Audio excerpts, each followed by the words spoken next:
Assalamualaikum warahmatullahi wabarakatuh. Di sini saya akan menjelaskan hasil analisa rasio keuangan pada PT Bukit Asam. Sebelumnya saya ingin mengenalkan PT Bukit perusahaan Asam. tambang kelas dunia yang terintegrasi menjadi perusahaan energi yang berkelanjutan. PTBA memiliki total sumber daya batu bara sebesar 7,29 miliar ton dan total cadangan tertambang sebesar 1,99 miliar ton dari total kepemilikan wilayah kuasa pertambangan seluas 90.832 hektar. Optimasi dan produktivitas menjadi strategi upaya peningkatan kinerja perusahaan. PTBA senantiasa memastikan kualitas produk dengan uji laboratorium yang tepat. Data menunjukkan terjadi peningkatan produksi yang dibarengi dengan peningkatan penjualan. Penghargaan ini menunjukkan bahwa PTBA sebagai perusahaan energi kelas dunia yang peduli lingkungan, mempersembahkan sumber energi untuk kehidupan dunia dan bumi yang lebih baik. Tujuan analisa laporan keuangan: 1. Memahami potensi perusahaan dalam memanfaatkan aset untuk menghasilkan keuntungan. Yang kedua, untuk menilai kinerja perusahaan di masa lalu, sekarang, kemungkinan yang akan datang. Yang ketiga, ada untuk mengetahui kelemahan apa saja yang dimiliki oleh suatu perusahaan. Yang keempat, untuk membandingkan dengan perusahaan sejenis tentang hasil yang diperoleh. Berikut laporan keuangan PT Bukit Asam.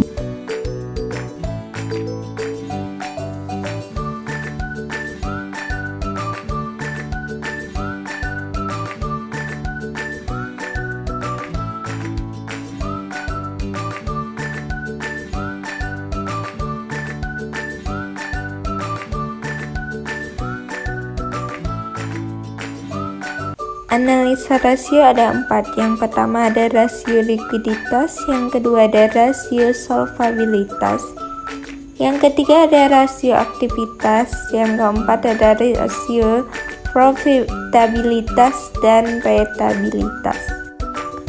Rasio likuiditas. Rasio likuiditas adalah yang digunakan untuk mengukur kemampuan perusahaan dalam memenuhi kewajiban keuangan jangka pendek yang berupa hutang-hutang jangka pendek. Yang pertama ada current ratio atau rasio lancar. Current ratio yang digunakan untuk mengukur kemampuan perusahaan dalam membayar kewajiban jangka pendeknya dengan menggunakan aktiva lancar. Rumus current ratio adalah current asset dibagi dengan current liability. Maka dari hasil perhitungan pada tahun 2022 dibandingkan dengan kondisi perusahaan pada tahun 2023, perusahaan mengalami penurunan sebanyak 1,05 kali. Yang selanjutnya ada quick ratio. Quick ratio adalah yang digunakan untuk mengukur kemampuan perusahaan untuk memenuhi kewajiban jangka pendek dalam menggunakan aset. Rumus dari quick ratio adalah current asset kurang inventory dibagi current liabilities.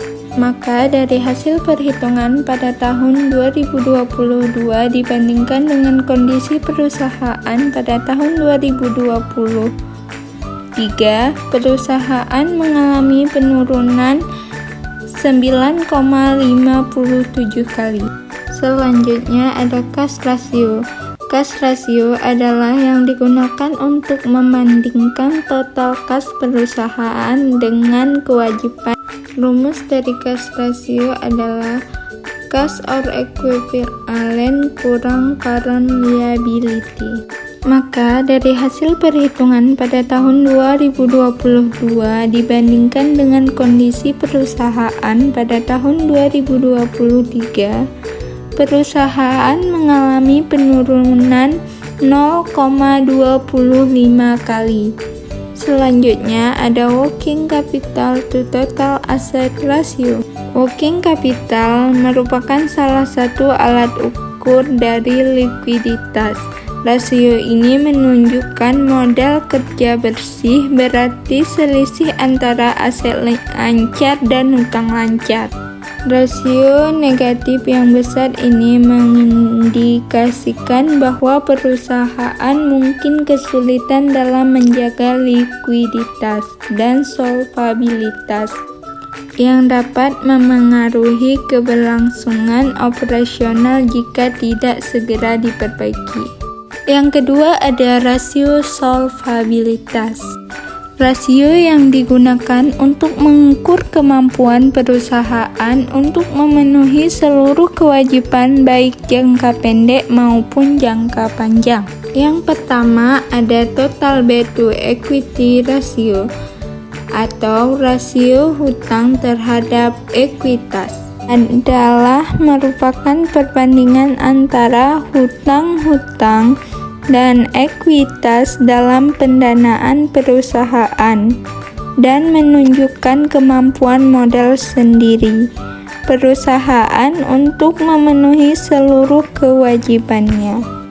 Rumus total debt to equity ratio: total hutang dibagi ekuitas pemegang saham. Maka dari hasil perhitungan pada tahun 2022 berjumlah 2,56 kali dan pada tahun 2023 berjumlah 2,23 kali. Penurunan ini bisa dianggap positif, tetapi perusahaan harus mengelola hutang dengan hati-hati agar rasio tersebut tidak kembali meningkat dalam jangka panjang. Selanjutnya ada total debt to total asset ratio atau rasio hutang terhadap total aktiva. Rasio ini merupakan perbandingan antara hutang lancar dan hutang jangka panjang dan jumlah seluruh aktiva diketahui.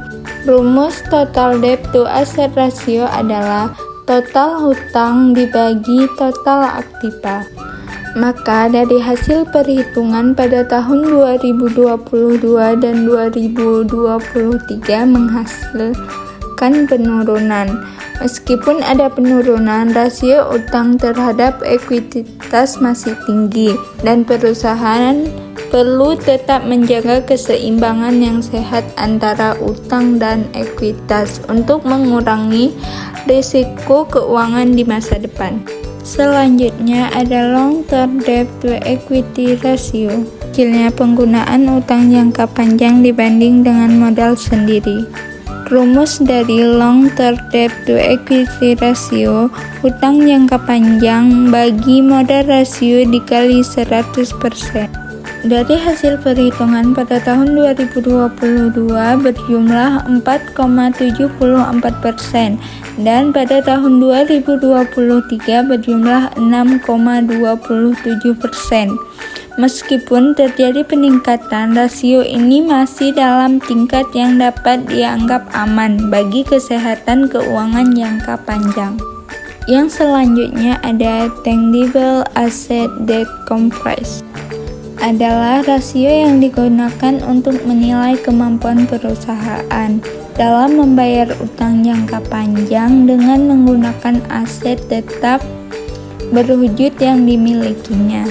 Rumus dari tangible asset debt compression adalah jumlah aktiva kurang intangible kurang hutang lancar bagi hutang jangka panjang kali 100%. Dari hasil perhitungan pada tahun 2022 berjumlah 6,3%, sedangkan pada tahun 2023 berjumlah 3,97%. Perusahaan perlu mengevaluasi strategi untuk meningkatkan aset berwujud atau mengurangi hutang jangka panjang untuk menjaga kestabilan posisi keuangan perusahaan. Selanjutnya ada times interest earning ratio. Adalah rasio keuangan yang digunakan untuk mengukur kemampuan perusahaan dalam memenuhi kewajiban bunga utangnya. Rumus dari times interest earning ratio: EBIT dibagi hutang jangka panjang dikali 100%.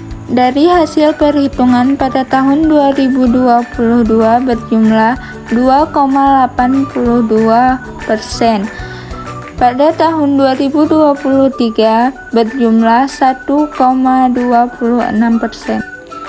Penurunan rasio ini menandakan adanya potensi risiko yang lebih besar dan perlu memperhatikan lebih dalam pengelolaan keuangan perusahaan. Yang ketiga, ada rasio aktivitas.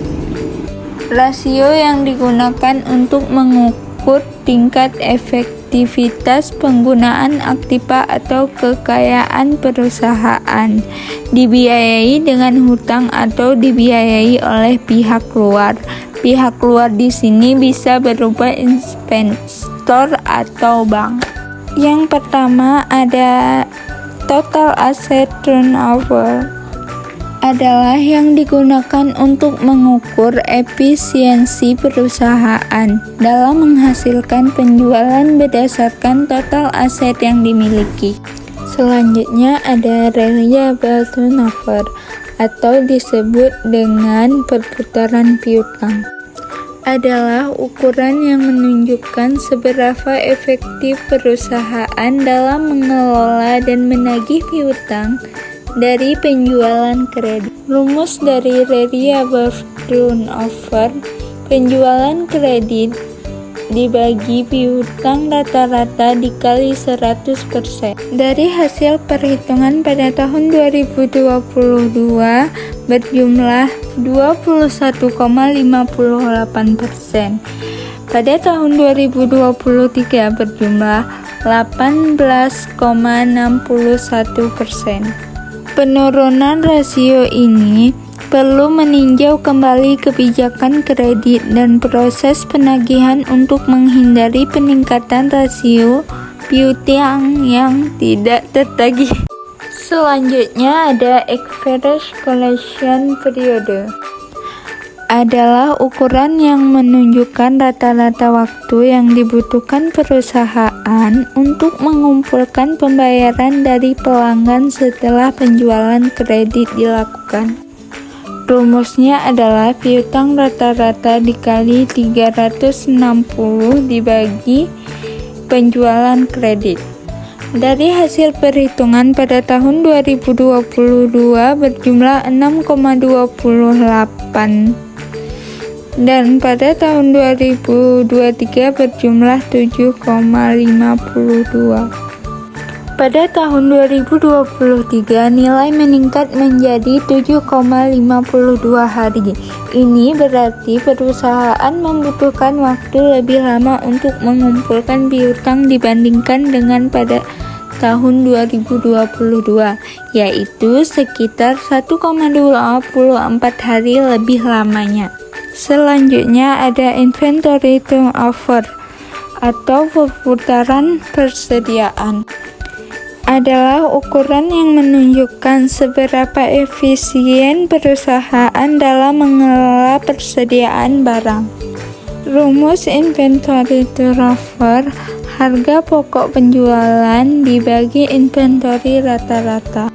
Dari hasil perhitungan pada tahun 2022 berjumlah 6,43 kali dan pada tahun 2023 berjumlah 5,33 kali. Mungkin perlu melakukan langkah-langkah untuk memperbaiki manajemen persediaan dan meningkatkan perputaran persediaan di tahun mendatang. Selanjutnya ada working capital turnover. Adalah rasio yang mengukur efisiensi perusahaan dalam menggunakan modal kerja untuk mendukung penjualan. Rumus working capital turnover: penjualan neto dibagi aktiva lancar dikurang hutang lancar. Hasil dari perhitungan pada tahun 2022 berjumlah 3,10 kali dan pada tahun 2023 berjumlah 7,43 kali. pada tahun 2023 meningkat menjadi 7,43 kali. Ini berarti perusahaan lebih efisien dalam menggunakan modal kerjanya untuk menghasilkan penjualan. Dengan setiap satu unit modal kerja menghasilkan 7,43 kali penjualan. Yang keempat ada rasio profitabilitas dan rentabilitas. Adalah seberapa besar kemampuan perusahaan memperoleh laba dalam hubungan dengan penjualan, aktiva maupun laba dan modal sendiri. Yang pertama ada gross profit margin atau margin laba kotor, merupakan perbandingan antara penjualan bersih dikurangi dengan harga pokok penjualan dengan tingkat penjualan. Rasio ini menggambarkan laba kotor yang dapat dicapai dari penjualan. Rumus dari gross profit margin: laba kotor dibagi penjualan bersih dikali 100%. Dari hasil perhitungan pada tahun 2022, 0,43%, dan pada tahun 2023 0,23%. Menurut analisa reliable number tahun 2022 sampai 2023, perusahaan mengalami penurunan 3,97 atau 4 kali. Selanjutnya ada next profit margin atau margin laba bersih, merupakan rasio yang digunakan untuk mengukur laba bersih sesudah pajak lalu dibandingkan dengan volume penjualan. Rumus dari next profit margin: laba bersih dibagi penjualan dikali 100%. Dari hasil perhitungan pada tahun 2022, 0,29%. Pada tahun 2023, 0,16%. Perusahaan perlu mengevaluasi faktor-faktor yang menyebabkan penurunan laba bersih. Selanjutnya ada earning power of total investment atau disebut dengan ROA, merupakan rasio yang digunakan untuk mengukur kemampuan dari modal yang diinvestasikan dalam keseluruhan aktiva untuk menghasilkan keuntungan neto.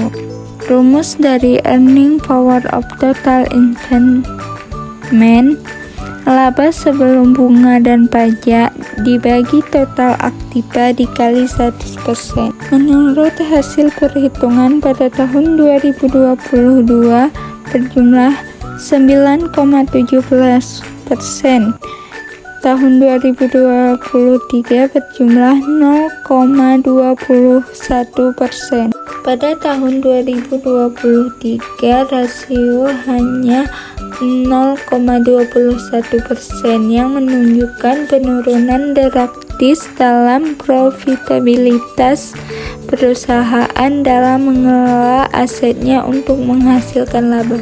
Selanjutnya ada return for the owners, merupakan rasio yang digunakan untuk mengukur kemampuan dari modal sendiri untuk menghasilkan keuntungan bagi seluruh pemegang saham, baik saham biasa maupun saham preferen. Rumus dari return on equity: laba bersih setelah pajak dibagi modal sendiri dikali 100%. Dari hasil perhitungan pada tahun 2022, 0,56%, tahun 2023 0,37%. Pada tahun 2023 mengalami penurunan menjadi 0,37%. Selanjutnya ada operating income ratio atau operating profit margin, adalah rasio keuangan yang mengukur efisien operasional suatu perusahaan dengan membandingkan laba operasional dengan pendapatan operasional dari perusahaan tersebut. Rumus dari operating income ratio: penjualan neto kurang HPP kurang biaya ADM bagi penjualan neto kali 100%. Dari hasil perhitungan pada tahun 2022 berjumlah 36,5%, pada tahun 2023 berjumlah 18,7%. Perusahaan perlu mengevaluasi strategi harga, pengelolaan biaya, dan upaya pemasaran untuk meningkatkan efisien profitabilitas operasi di masa mendatang. Selanjutnya ada operating ratio. Rasio ini memberikan gambaran tentang seberapa besar present terhadap operasional yang digunakan untuk menutup biaya operasional perusahaan.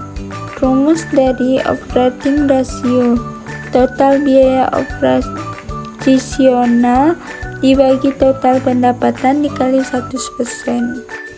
Dari hasil perhitungan pada tahun 2022 7,61%, pada tahun 2023 6,11%.